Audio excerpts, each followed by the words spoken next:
Hey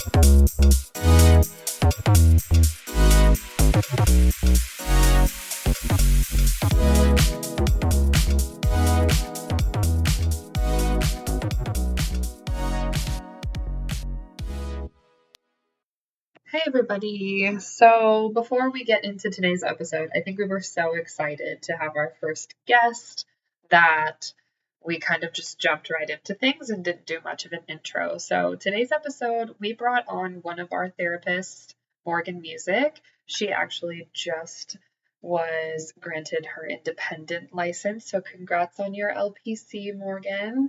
Morgan specializes in working with the LGBTQIA plus community. She's a wealth of knowledge on this particular subject, and we knew we wanted to get into this subject during June to celebrate Pride Month, and thought what better time to bring on a guest to speak directly to that. So enjoy her perspectives and her insights as we talk about finding an affirming therapist, becoming an affirming therapist, and just generally talking about pride and coming out and what that's like.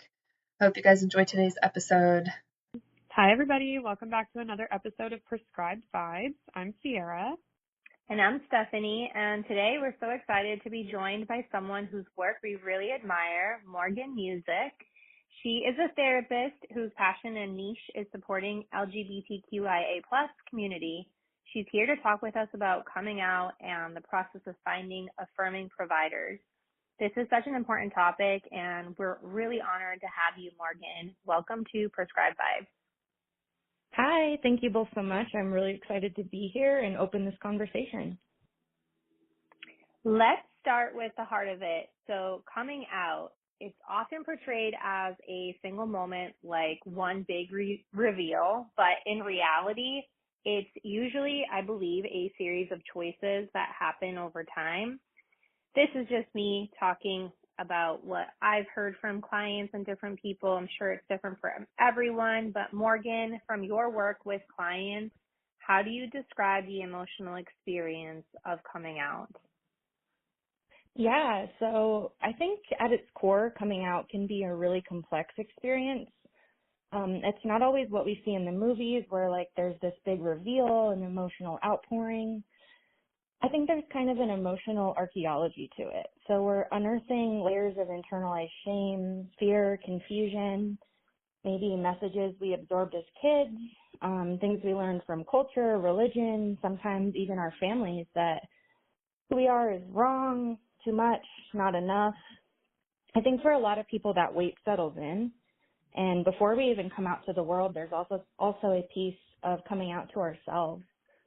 For a lot of people, that's not always a joyful realization. It can be really lonely or painful or feel like grief over a life we thought we were supposed to have. But then something kind of begins to shift. Maybe you meet someone who reflects a part of yourself back to you without judgment. Maybe you attend or see a Pride event, you read a book, you hear a song that speaks to this part of you that you've kept buried. And for a lot of people, something clicks, and there's this realization that this is me, and it always has been me. And I think that's a really important piece, because even though there's still this fear, and I mean, let's be honest, fear never fully leaves the room, there's also a flicker of relief. Fighting is really exhausting, and for a lot of people, coming out is like finally exhaling. Yeah, I love what you said about it being kind of a different process for everyone, right? Like, it doesn't look the same and it doesn't happen just one time. And I think people outside of the community forget that. It happens over and over again in different contexts: work, family, friends, healthcare. I experienced that this week, actually. I went on a date with someone, and he had been talking about his daughter coming out, and I was like, oh my gosh, is this the right opportunity for me to come out and you know, bring that to the table in this situation? And I'll be honest, despite the fact that I'm in my 30s and a therapist, I stumbled on that and I chickened out and I didn't come out to him in that moment. And so, like you said, the fear never leaves the room. But do you feel like the repeated nature of it adds a new emotional layer to this for people in this community? Yeah, absolutely. I think for a lot of people, like I said, the coming out journey kind of starts with ourselves. It starts in silence. And then after that, it's not just one moment, but hundreds of moments. And like you said, some of us, we learn early that we kind of have to scan the room, listen carefully for what's safe to say, notice what jokes go unchallenged, maybe notice what glances hold on us a little too long. We kind of become masters of hypervigilance in the coming out process. We're like always reading the room, calculating risk, trying to be palatable, acceptable, and when necessary, almost trying to be invisible. That kind of emotional surveillance is really taxing. It takes a toll. It's almost like we learned a code switch without even realizing it. Not just between like languages or, ways of being, but between ourselves. There's like the version of you that they expect, the one that blends in, and then there's and then there's you. There's the full unfiltered truth of you. And I think that constant toggling is exhausting for people. It's almost like you forget what your real skin feels like underneath all the costumes. I think that too, when you were mentioning hypervigilance, some of us are already experiencing that, being hypervigilant from, our background, our attachment styles, even past trauma. So I can imagine that being even more to carry, especially thinking about every time that you consider coming out in a new space. It sounds like that person's going through a risk assessment, wondering what people might think about them. Will this person still see me the same way? Will I be safe here? So if you're already hypervigilant by nature because of your, whether it's personality or anything you've gone through in your life up until that point, I'm sure that's a lot to carry with you. Yeah, absolutely. I've seen that with so many clients and myself and my own coming out experience. It's this constant calculation of how much of myself can I safely bring into this space. I think that's where like the emotional labor piece comes in, especially for those of us who might already be a little bit anxious or struggle with hypervigilance, because it's not just about whether to come out at all, but how to come out. What version of yourself is the safest that we can show? I mean, it's another form of code switching. We're constantly adjusting, softening, censoring ourselves just so that we can feel that sense of safety. And I think, one of the things that can make a huge difference in that is having a support system, whether that's chosen family, whether it's the queer community. I mean, even if it's just one person or even your therapist that says, I see you, you're safe here. That can be so grounding and life-changing for people in the queer community on their coming out journey. When someone feels supported, the fear doesn't go away, but it becomes something that we can move through instead of something that keeps us stuck. And I think when somebody doesn't feel safe being their full self, it's not only tiring, but it's dehumanizing. And when we as therapists or human beings in general can build spaces where people don't have to fragment themselves, the healing that can happen there is really powerful. Definitely. Support system goes a long way, feeling seen and understood and accepted. How do you notice clients who are maybe out in certain parts of their lives but not others? How do you notice that affecting their mental health? Maybe they're able to breathe and let their guard down and be seen and accepted in certain areas of their life but not in others. Yeah, I think it's pretty common. I mean, even like you mentioned, just going on dates, like we're constantly coming out, and so there's constantly going to be areas where we're not out yet or out at all. So that kind of dual existence is really common. Maybe we're out at work but not with our families, or we're out with our friends but not at work. We're fully ourselves in queer spaces but maybe still closeted at home, and that fragmentation can be really taxing. It's like we have multiple lives, and each of those lives has its own set of rules or risks. People can become so skilled at masking or compartmentalizing that we often start to lose sight of what it feels like just to exist without that editing. And I think that's where the emotional cost comes in. Like there's constant shape-shifting. Maybe it creates anxiety, depression, even a sense of disconnection. But on the other hand, I do like to call attention to the fact that compartmentalization for queer people can also serve as a point of safety. Maybe we have communities where we're fully out and authentic, and, there might be people out there who aren't safe to be out in certain spaces. And this is one of the many reasons that things like Pride Month or queer communities, programming, all that good stuff is so valuable to people in the queer community. I think too, when you were mentioning there's the shape shifting you said, there's disconnection, the masking, and that idea of having to fragment parts of yourself just to get by, I think that can also look like surviving for some people if it's extremely difficult. And rather than feeling as though you can be authentic, you can feel safe and you're thriving. And I think that's why it's so important to be able to find an affirming therapist if you are feeling that you're in that space more often than not. It can be such a turning point, even if you're only having that one space where you can be your full self without having that fear of judgment of what someone's going to think, right? Obviously, the therapist has to be a good fit, but having that affirming therapist where you can just let go, let loose, and be your full self, having that opportunity and having that availability to just be, I think that is huge. Yeah, I agree. I mean, I've had clients tell me that therapy was the first place that they ever said their identity out loud, asked for their pronouns to be used the correct name, talked about what they actually want in their life. And I feel like that shift is palpable in the room when it happens, like something unlocks.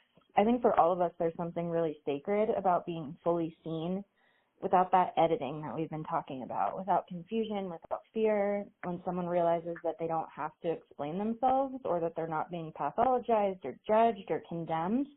They're just held. I mean, you're absolutely right. It's super powerful. It's that moment of letting go, that moment of like, I'm safe here. And watching someone get to begin to integrate where their authenticity becomes a right rather than a risk. For me, I think that's one of the most rewarding parts of doing work like this. Wow, amazing.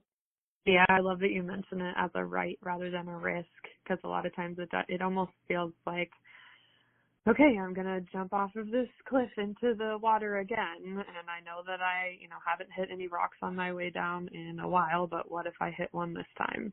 That just almost feels like trying to hold your breath and jump and hope for the best. So, perceiving it as a right and standing in the space of, even self-acceptance and being unapologetic about who we are, that's really empowering, I think. Yeah, it's that space where maybe someone hands you a parachute on the way down. Yeah. Okay, let's shift into the clinical space. We know that not every provider is trained or even comfortable supporting LGBTQIA plus clients in the way that they deserve. So, Morgan, from your perspective, what does it mean to be an affirming provider in this space? Yeah, I think being an affirming provider is about creating a space where clients don't have to defend or explain or minimize who they are and how they show up. So it's not just about being okay with someone's identity. It's actively validating it and celebrating it. I think it means understanding some of the unique challenges that the queer community faces and not treating their identity as the issue, but instead we recognize how systems and stigma and safety concerns might impact their mental health and the way they navigate the world. I think the biggest piece is it's also doing our own work.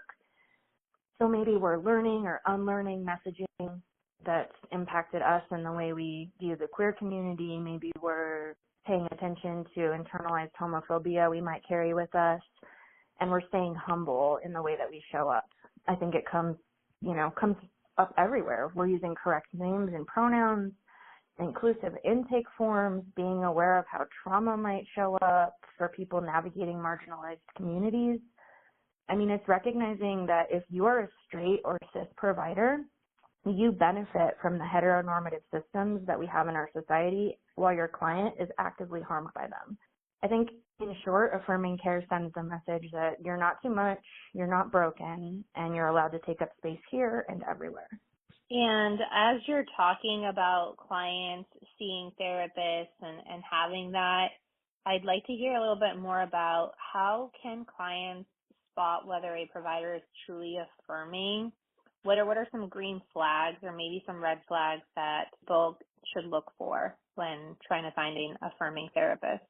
Yeah, I think that's a really important question.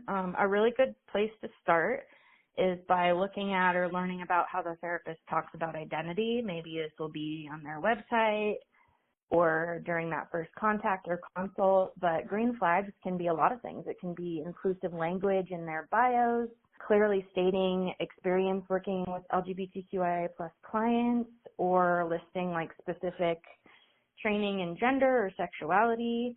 And then even small things like asking for your pronouns or having gender inclusive restrooms send a message of awareness or respect. In session, an affirming therapist is going to let you define your own identity without assumptions or pathologizing. They'll follow your lead, reflect your language, maybe they show curiosity. And then lastly, I think a huge green flag is the therapist showing the ability to accept feedback or criticism in the therapy space. So for somebody to acknowledge that something they said or did was not affirming to you or was harmful can be really healing. On the other end, when it comes to red flags, I think if a therapist is kind of whitewashing or avoiding talking about your identity, changing the subject, misgendering you, or over-focusing on it like it's the root of all your problems, that can be a sign that they're maybe not totally equipped to support you. Maybe if they're using outdated language, if they seem uncomfortable, those kind of things can be really invalidating. But at its core, I think trusting yourself is a really huge piece in finding an affirming therapist. If something doesn't feel right or doesn't feel affirming, it's probably not. Yeah, I think it really is important to trust yourself. And I love, the takeaways for me from that are let them define themselves, follow their lead, and be curious. I think that's how I try to approach it even in my own practice, but on the other end of things, I think that goes a long way.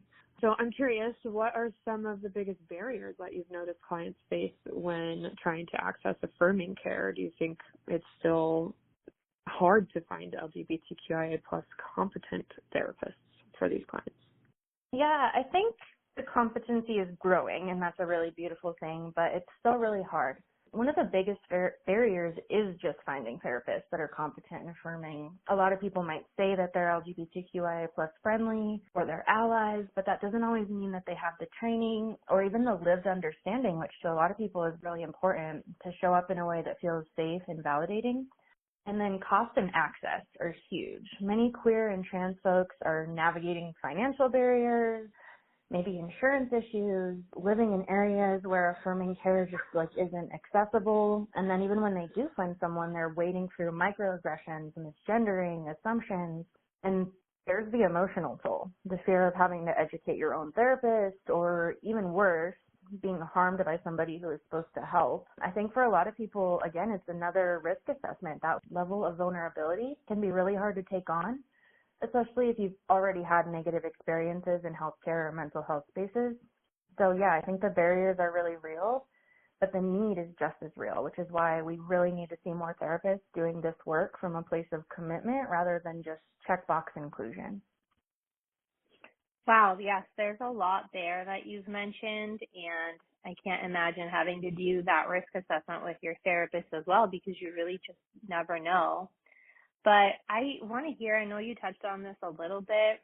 Can you tell us a little bit more about what it's like when a client finally finds a provider who gets them? I know you experience this all the time because you're amazing. What kind of shifts do you notice from your clients? What does that look like when someone starts healing in a space that fully affirms who they are? Yeah, I love this question. I think this is one of the really joyful parts of getting to do this work. When somebody finds a provider that truly gets them, I feel like that shift is almost immediate. Sometimes it's physical, like you'll literally see the body language change, the client exhale, like they finally got permission to stop that bracing. And other times it's more subtle. Maybe they start taking up a little more space in the room. Maybe they're making more eye contact, speaking with more certainty. You're seeing those shifts in like gender presentation and exploration. And then over time, you get to see those shifts deepen. So maybe people that have been stuck in survival mode, like we've talked about before, they start exploring what it means to feel joy, desire, self-worth, depth in their queer identity. And they go from asking, is it okay for me to be this way, and we transition into what does it look like to fully live as myself. For people that have spent all these years masking or code switching or compartmentalizing, the ability to show up whole in one space without judgment or correction can be transformational. They get to stop editing, they get to stop apologizing, they get to start integrating, and that's where healing really begins. And it's not because the provider's doing something magical or, different. It's because the space itself affirms what is so often denied to them outside, that you are enough and you are enough exactly as you are.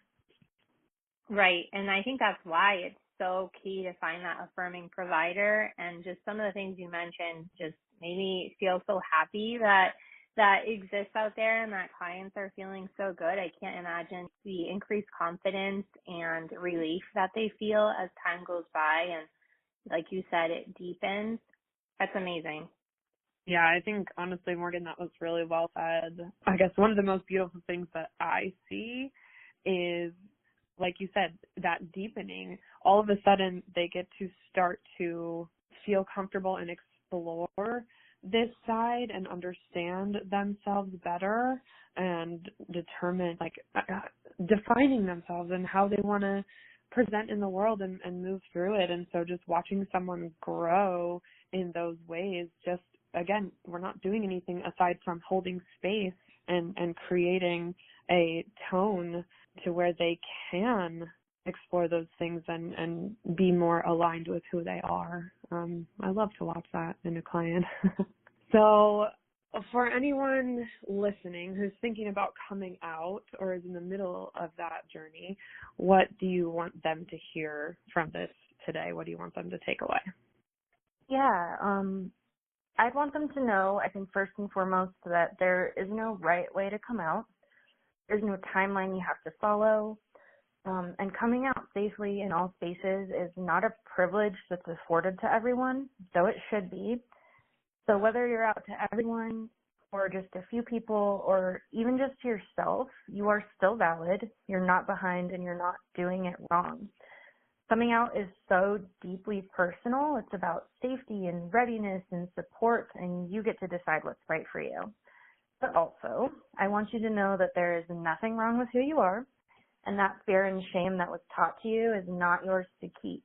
There is queer joy waiting for you. There's community and connection. There are people who will celebrate you exactly as you are, and if you haven't found them yet, don't give up because they exist, and you deserve to be seen, loved, and safe. Thank you for saying that so beautifully and empowering at the same time.